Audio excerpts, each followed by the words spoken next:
Tonight, our main speaker is Daniel. Please help me welcome Daniel to the stage.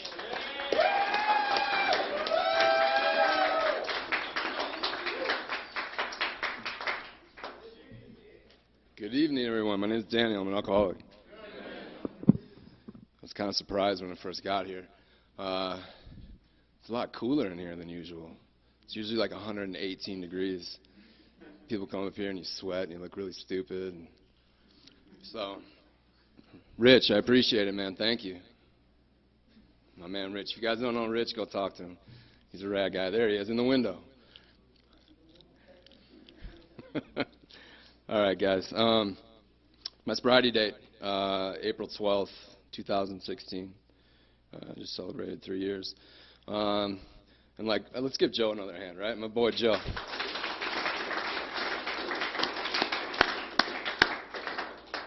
I got sober with Joe, so I've known him pretty much this whole journey. We actually work together too. We're co-workers. We share a small box office. Gets interesting in there. Gets weird. We'll talk about that a little later. So, welcome to the newcomers. Welcome to our guests from California.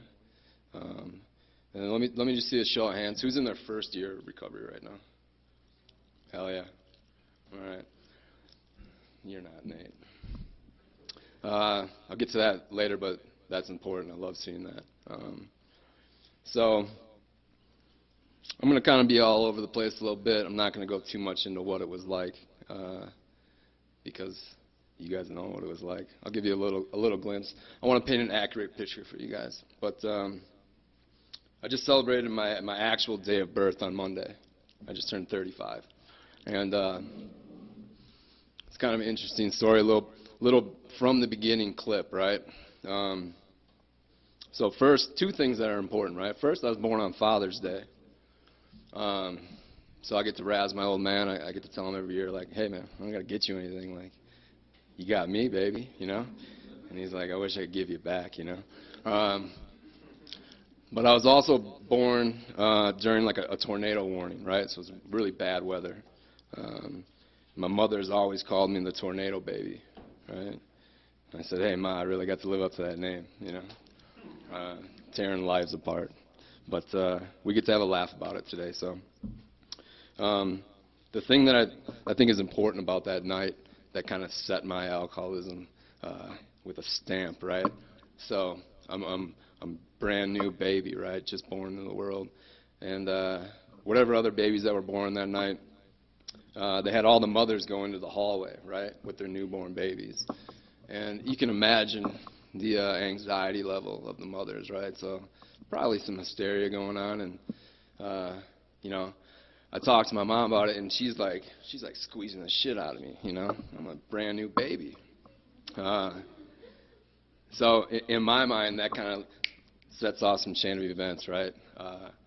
Where I turn into this weird, awkward, super shy kid, you know? Because for me, I was smothered right from the jump. Right away, smothered. It's one thing I don't like, you know? I want people away from me, you know?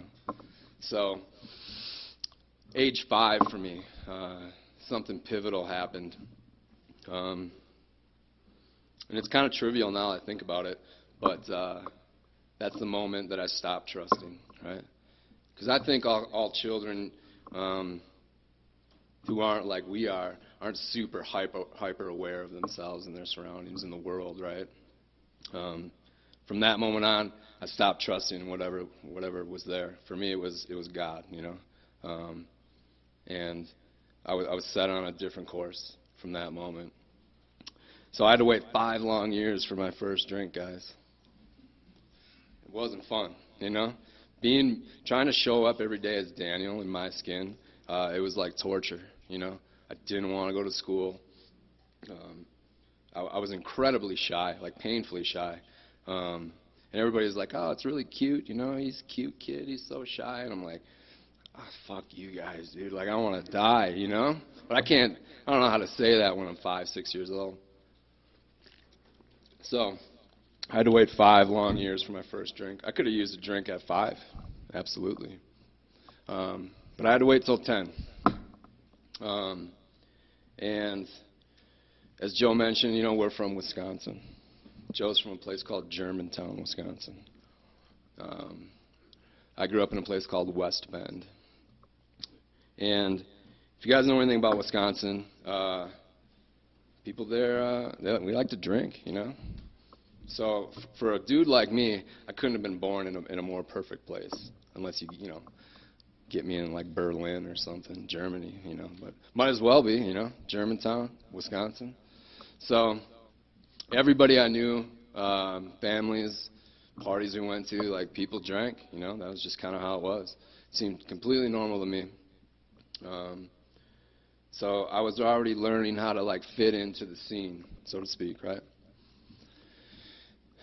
10 years old, my first drink, and it, you know, it's some gross shit I drank. I drank Dr. McGillicuddy's, right? For 10, that was sufficient, you know. Drank a lot of it. Everybody else got sick. I had a profound spiritual experience, right? I could breathe. You guys remember that feeling, you know, when you're like, all right. I said, I can do this now, I think. And I truly believed from that moment forth, like, that was my purpose in life, was to drink, you know? I always used to say to people, like, I'm really good at drinking, you know? And they're like, it's not something to be proud of, dude, you know? Like, what the hell's wrong with you? But that's a little further down the road. So that became the most important thing in my life, right? There's another thing I love, too. I love playing sports. I love basketball.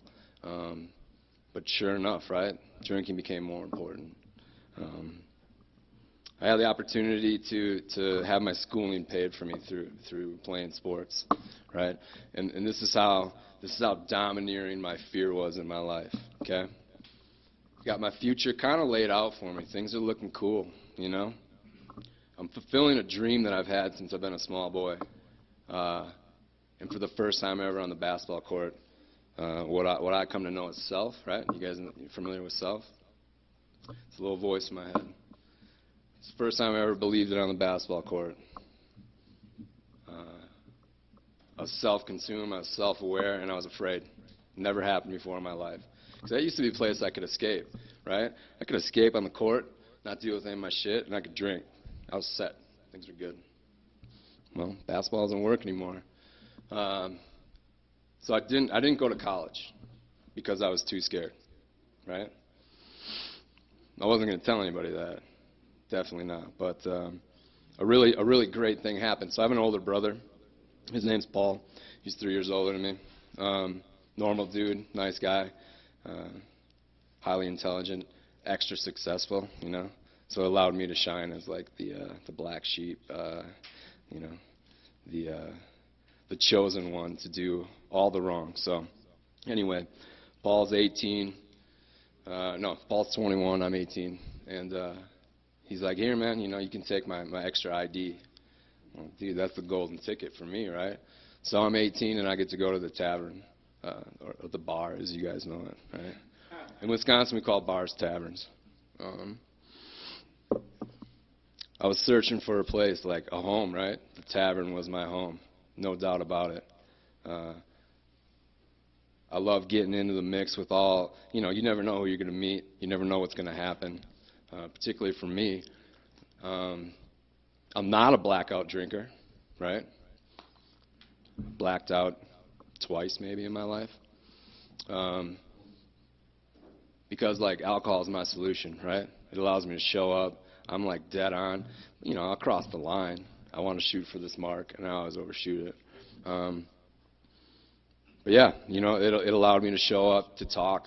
You know, this type of environment right here, speaking in front of people, this never would have happened in the past. Unless, you know, you give me about 10, 12 cocktails in me, and then I'll talk to you all night. Maybe throw a little cocaine in there, and we're really off to the races, you know. So that's what I continue to do in my adult life, right? Go to the tavern, go to work, no matter what, go to work. But the reward was always I got to drink at the end of the day, you know. And like I said, you know, I was in the perfect environment. Everybody I knew lived like that as well, you know. So I'd say to people, it's kind of interesting, but like No one in my life ever said, hey, Dan, I think you got a problem with drinking, you know. It's because I surrounded myself with people who are just like me, you know. I'm not going to hang around with people who have 2 drinks and go home, right? That shit still baffles me. I don't get it. You know, I go out to eat with my brother when he visited, and he got a cocktail with dinner, and he drank it 3/4 of the way down, and he just left it there. I was like, you gonna finish your drink, man? He said, no, why? I said, I think you should. And he didn't get it, you know. I said, I just let him be. But I wanted to let him know, you have to finish your drink. This is what we do, man. You don't know? Anywho, my life progresses. Alcohol did a lot for me. It allowed me to show up to be the person who I thought you guys wanted me to be, right? And for a fair amount of the time, I was successful, right?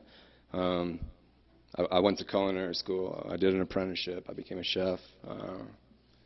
You know, I owned a home that me and a couple other buddies got in together with on a lake. We had boats. Shit was cool, you know. Our house was it was the place to be, right? Seemingly on the outside, all is well. But I know inherently I'm different than the rest, you know. Constantly obsessing about drinking, you know, and that's been present since I first started, you know. So things keep going that way, and you know, I'm fairly convinced nowadays about part of my story, right? And you can understand what it's like to be. People say, my buddy Joey says, I'm a grateful alcoholic. You know, I understand what that means now. So I'm grateful for my experience, but more so, this might sound strange to you guys who are new and haven't heard this before, but I'm grateful that I had a debilitating back injury where I had to have surgery, right? And I'm grateful for that. It's because it introduced me to opiates and to heroin and to crack cocaine, which drove me down to the bottom, pulled me down, right?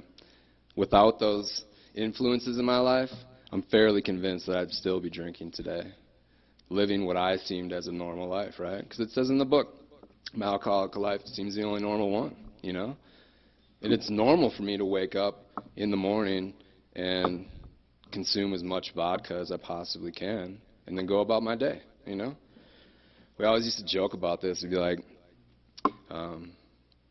it's a miracle too, like, one, that I don't have any DUIs, and 2, I didn't injure any people in that process. But I mean, I drove drunk consistently for probably 10 years, every day, you know? I'd go to the gas station, we call them roadie sodies, you know? I'd bring a cocktail with me to the gas station. Normal to me. Frowned upon by a lot of other people, particularly the sheriff's department, who I have a pretty fun relationship with as well. But no DUIs. How does that happen? You know, my buddy Nate, he got 3 of them. Unbelievable. But that's the thing, guys. In Wisconsin, they used to be super relaxed on the laws. You know, I knew people who had 9 of them, 9 DUIs. Whatever, just keep going. So, like, the old saying used to be like, hey, I'm too drunk to walk, so I'm going to drive. You know? That's how we did it. It's weird. And I'm amazed that more people aren't dead because of that, for real. So, I have this injury to my back, right? And I had to have a spinal fusion done when I was 27. And, you know, if you're coming into AA and you're unsure, right, about what's really going on, you think you're just a drug addict or you think this or that, right? That's how I felt when I first got here. Okay. I caught alcoholism when I got to AA. I really did. And what that means was I was convinced to my core that I was just a heroin addict. That was my problem, you guys. Right? Not booze. Because, like, I didn't have all the shitty stuff happen, you know, through my drinking. Didn't happen to me. No DUIs, guys. You know, still had the bank account, still had the boats, still had all that shit. But that doesn't qualify it, you know. I learned what alcoholism was for me, you know. One, that I have this allergy, that when I take one sip, you know, that's all it takes for me, guys. If I have a drink tonight, people who know me will no longer know me because I'm gone, you know. I'll probably, who knows, I might be in Mexico by day 2, guaranteed. All my shit sold, and I disappear, you know. So I have this allergy, right? The adverse reaction, where once I consume it, I cannot stop, no matter what. That was really confusing to me, you know. But I had some good men in my life help me understand it. 2, my body as well as my mind, right? I'm different than others. I process things differently. I think differently.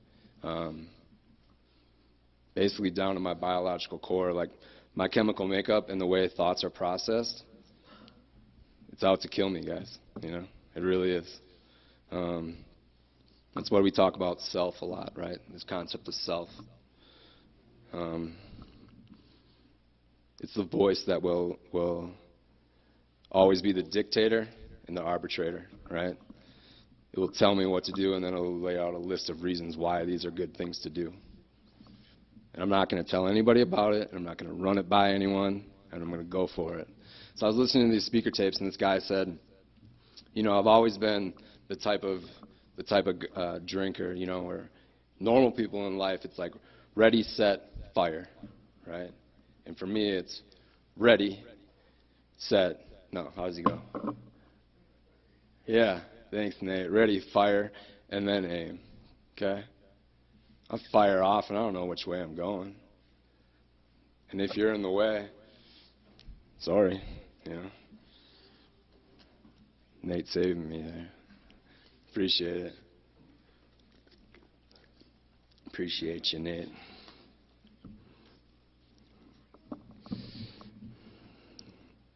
Also, they talk about this thing, right, called the spiritual malady, you know. A lot of different analogies, God-sized holes, soul sickness, all that. Simply put, for me, I'm spiritually immature. Not to mention just period immature, you know.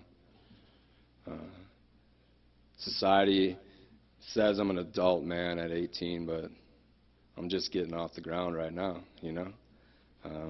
I missed the blueprint for life, guys. Wasn't there. It's there. I didn't want it. Didn't want to pick it up. Didn't know how to pick it up. So, I'm spiritually immature, right? But we'll get to that notion in a little bit. So back to, I'm just going to fast forward, right, get to the point where things kind of get out of hand, so to speak. You know, I wind up on the street, right? I wind up as a homeless dude. Places we're not supposed to be, right? I'm sure you guys have said, like, this won't be me. Then I come to one day and I'm like, holy shit, this is me. You know, but I'm grateful for those experiences, right? I really am. There's a big thing. People talk about gratitude a lot, right? For me, guys, I won't drink if I'm living in a life of gratitude. I won't. I'm incapable of it. You know? Because that means that I'm working with other dudes. You know? I'm an asset to my community. I'm not self-consumed to the core, right? A little thing called gratitude changes all that for me. You guys probably learn about it, like, oh, write a gratitude list and put it above your bed. You know what I mean? Shit like that. I don't know. Saves my ass more often than not, you know? Because I'll go through my day, guys, and I'll make it all about me. Go figure. Then I forget all those things I'm grateful for, you know? And I don't remember what it was like living on the street, you know, when it was winter. and not having anything warm to have. I forget all that stuff, because I make it about what problem is currently going on in my life, It allows me to take a look at myself, and then I can see, like, there's not an actual problem, So,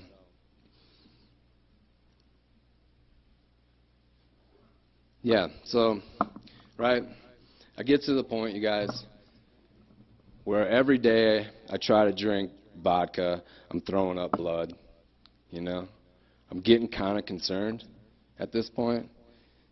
You would think maybe you would stop when you start throwing up blood, right? But I'm an alchemist, I'm a scientist. I'm going to figure out how to get this in me, This is why I know that, like, alcohol is my primary problem, So I figured out if I shoot enough heroin, it'll take care of my stomach issues. I can get the vodka in me. Then I can smoke crack cocaine. Then we're all right. That was the process for me, guys.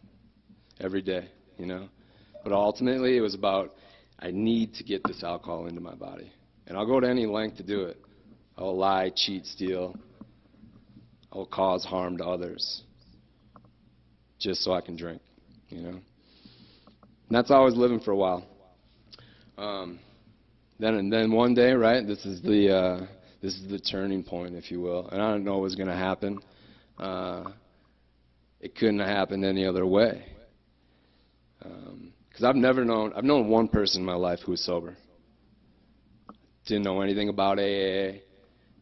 My own conception was like it's kind of like a cult and a bunch of weirdos and like goody two-shoes and, Like, it's true, you guys are a bunch of weirdos, that's for sure, Like, I'm a weird dude. You guys know me.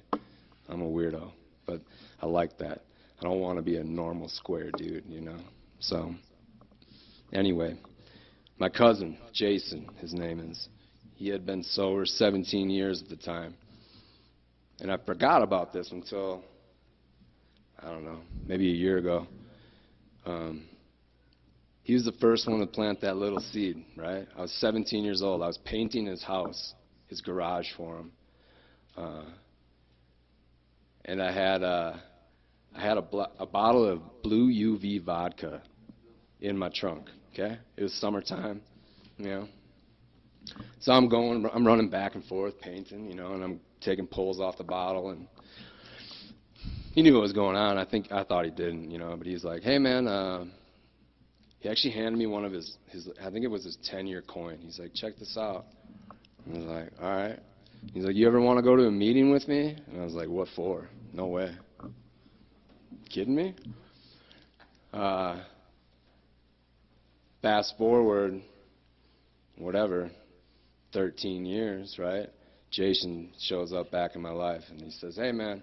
He finds me, like, and I'm living in the hood, right? And Jason's there, and I'm like, why are you here? And he's like, why are you here, dude? You're not supposed to be here, man. But,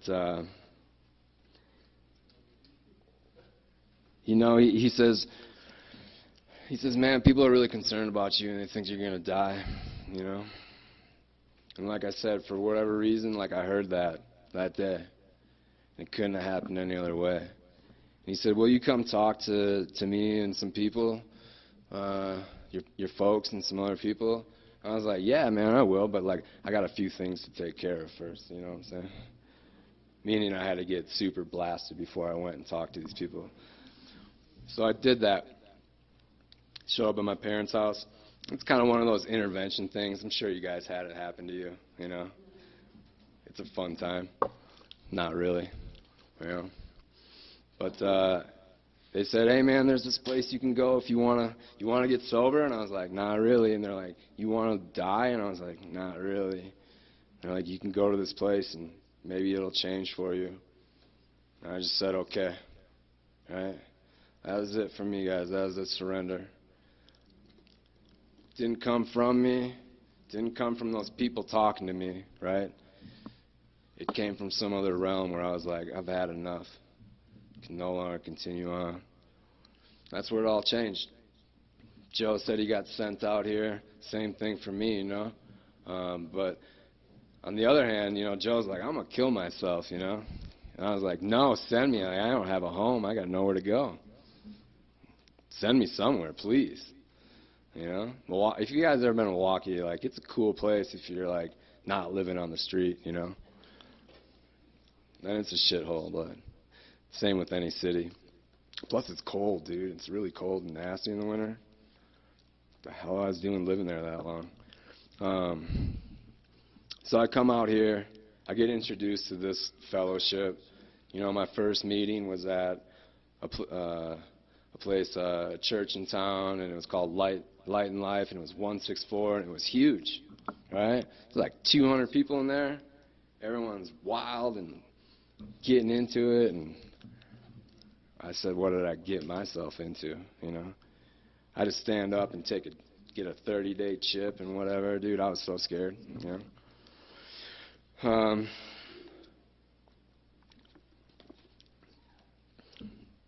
there's a lot more to that for that 3-year process, right? But particularly what I want to talk about, because I got about 10 minutes left or so, is this experience I had about a year ago, year 2, right? Just picked up 2 years. My buddy's here. We're in Los Angeles, right? Fun time with the boys, Los Angeles, right? And they don't know it, but I'm dying inside.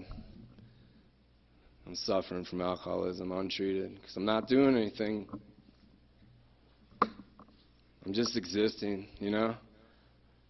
I'm working, trying to live life on my own accord. I don't want to do that thing where I just disappear, I'm not thinking about drinking. I'm not a suicide guy. I just don't want to be here. So, remember when I said that my mind is abnormal like my body, right? I come up with a plan that I'm just going to live here in LA and I'm going to stay on Skid Row. Exactly. Comical. I don't know if you guys have ever been to Skid Row. That shit's crazy, for real. That's where the untreated alcoholism takes me, guys, Get me away from you guys as quick as possible. Luckily enough, blessed, whatever you want to call it, my boys are like, no, dude, no, man. So once again, I have that experience where, for whatever reason, I hear just whatever I need to, and I take it, and I come back to Prescott. I was talking in the meeting earlier, and I said, my alcoholism is going to do the convincing one way or the other. Either I'm going to drink, or things are going to get so disturbed inside me that I'm willing to do something different. And that's what happened for me 1 year ago, That's when I got really serious about recovery. There's this great speaker, his name's Earl H. If you guys don't know him, check him out. He talks about catching the buzz, And I'm a buzz guy, right? That's why I drank. I didn't drink because, like, my dad whooped my ass and shit when I was a kid, and, some chick didn't kiss me back when I was on the playground. Whatever, There's 1,000 excuses. I like to drink because I like the way it makes me feel. Also, I like how heroin and crack cocaine makes me feel. And I will do that religiously. Not because there's problems in my life, okay? This is all the delusion I have, These are my solutions. So when I get sober, right? Sober, I'm not drinking or drugging. My life doesn't get better. I'm saying, what the fuck, you guys? This is not how it's supposed to be. That's how it was a year ago. I wasn't participating in this whatsoever. Step 1, right? My life had become unmanageable because I am self-reliant to the core. No matter what, that's my default. I will be that. Right? I couldn't see it at the time, If I thought the same things, man, if I just get this job with a little bit more money, change these hours, acquire this, do that, things will be a little different. I'll be happy, My alcoholism sits just below the horizon, right? Can't really see it. It's doing something. It's doing its work. And it was doing its work on me, right? Luckily, I wasn't so far removed, and I had some good men around me, right, who were showing me how it's supposed to be done. That's what it was, guys. That simple surrender once again. Just like when I agreed to try to get sober, same thing happened, you know. And now a year later, right, my life is dynamically different, drastically different. Things have happened in my life this past year that I couldn't even imagine. Cool shit's happened. It keeps on happening. I get to see it happen, which is the best thing for me, right? I don't care about money and having all the stuff I thought I wanted. It's nice. But like, I'm talking about the buzz, you guys. When I see the light come on in someone's eyes, whew, give me that. Give me more of it. It's giving me goosebumps right now. I need it, you guys. That's how the last year's been, right? I want to be in the middle of Alcoholics Anonymous, and I want to bring as many people as I can with me, you know? Because I'm fairly content with doing what I'm doing, but I love other people who just get more elevated. I don't know why, because that's not how my life was supposed to set out to be. I'm a selfish individual who's a violent offender, right, in society. And now, I'm a pretty good dude, you know? I have friends who like me. My family, they let me stay in their house. Yeah, my family's back, you guys. You know? I met a fine young lady in Alcoholics Anonymous, right? She's the best thing, you know? I'm a small business owner. That's not supposed to be a thing. What the hell, you guys? This life's a trip, and the journey is far beyond my imagination. Every day I keep waking up and I'm like, whoa, how could this still be a thing, right? Sometimes I don't even believe. I talked to Russell about this a lot. I look in the mirror, right? I kind of look maybe a little different. I don't know. But I look in the mirror and I'm like, you're not sober. What are you doing, man? Then I get to participate in life, you know? I genuinely like myself most of the time, right? I get to hang out with these knuckleheads over here a lot, you know? I'm surrounded by, I got a lot of men in my life, right? I love men. Got a lot of them. They're going to have kick-ass lives, and I get to be along for the journey. So, if whatever you heard me say, you know, sounds kind of strange and unusual, good, you know? That's how it's going to be. First you get sober and it's pretty strange, right? Then it gets weird. Then it gets really weird. And that's why I keep coming back, right? Because I want to see it get weird for you guys. So, if you want what we have, do what we do, get what we got. I appreciate it, guys. I'll pass.